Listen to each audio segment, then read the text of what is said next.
guys, simpleng-simple lang ang ating mga ingredients. First, we have onion, garlic, and tomatoes. Love tomatoes. Some people don't put tomatoes in their adobo, but I do kasi I love tomatoes. I want a little spicy to my food, so I put this one.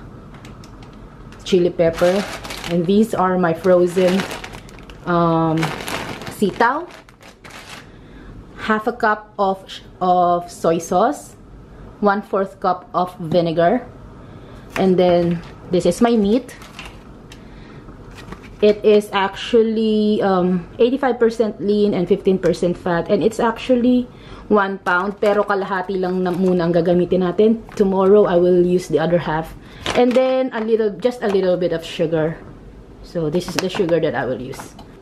We will also use oil and beef broth. I usually use broths para hindi na ako gagamit ng mga seasoning or yung mga cubes, bouillon cubes. This is much healthier than the cubes kasi maraming MSG. So it's my preference. Now if you have those beef bouillon and beef cubes, it's your choice. But those are just my simple ingredients. Okay, mainit na yung pan natin, guys, so we will put our oil. Kahit anong oil pwede. It's up to you. Konting oil lang.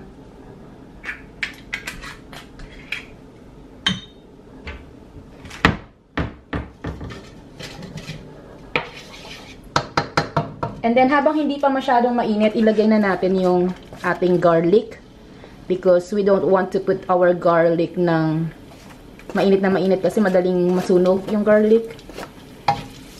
Enough lang.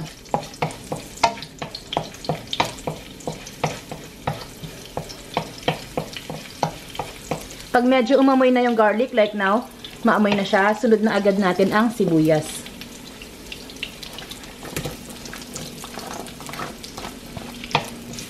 Okay, just saute the garlic and onion together, and when the onions become translucent, it means it's already cooked. We will put the tomatoes next.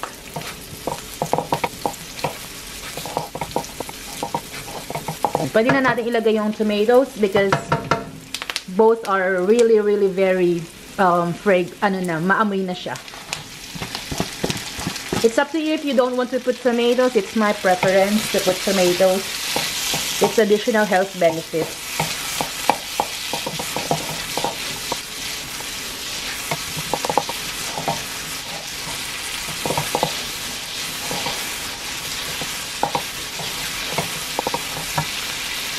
Okay. Next, guys, is we will put our beef. Half a pound of beef only.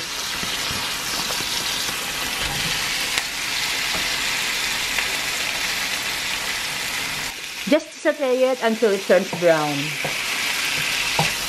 Until, you know, you don't see any red portion.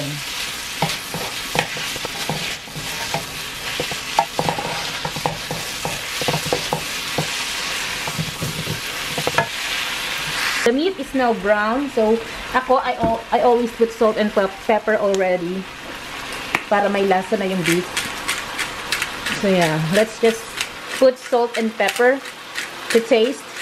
I love pepper, so I put a lot of pepper talaga. Okay.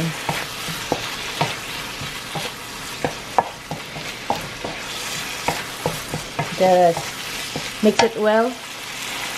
I will now put my beef broth. Enough to cover the whole meat. Huwag sobrang umaapaw. So, yung enough lang to cover the whole meat.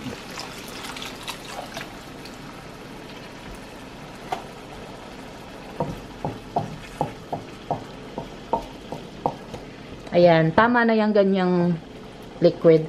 Let's wait. Let's wait until it boils.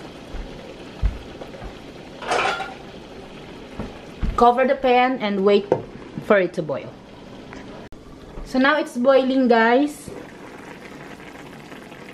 I already turned the heat down to medium heat. So we can now put our sitaw. Lagyan na natin sitaw.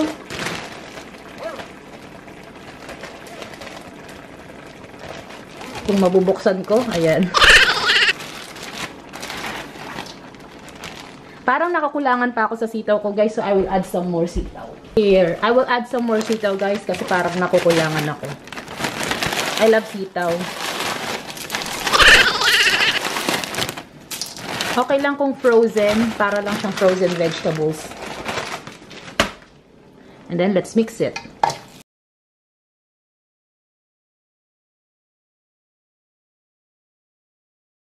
Lagyan ulit natin ng kaunti pang sabaw, guys.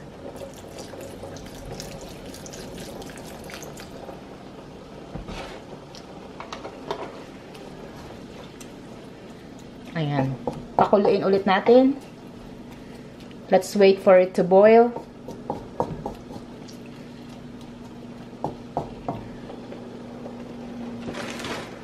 Takpan lang natin.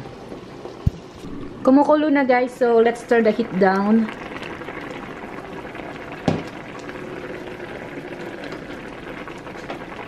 Maraming sabaw, guys, kasi mahilig talaga ako sa sabaw. And let's put our pampalasa, half a cup of soy sauce.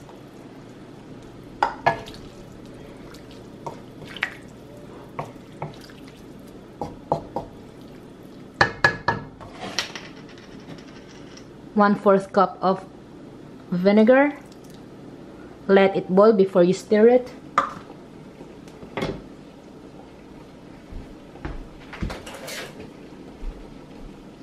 And then our chili pepper.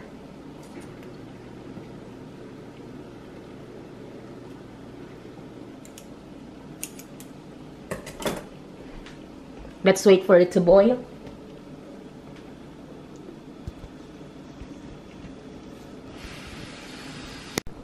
Alright, after all the pampalasa, guys, the soy sauce, vinegar, and the chili pepper, we will just let it simmer for like 5 to 10 minutes. Just enough to cook the sitaw.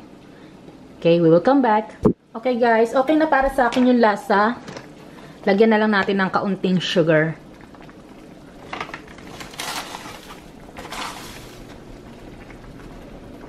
Mga ganyan lang.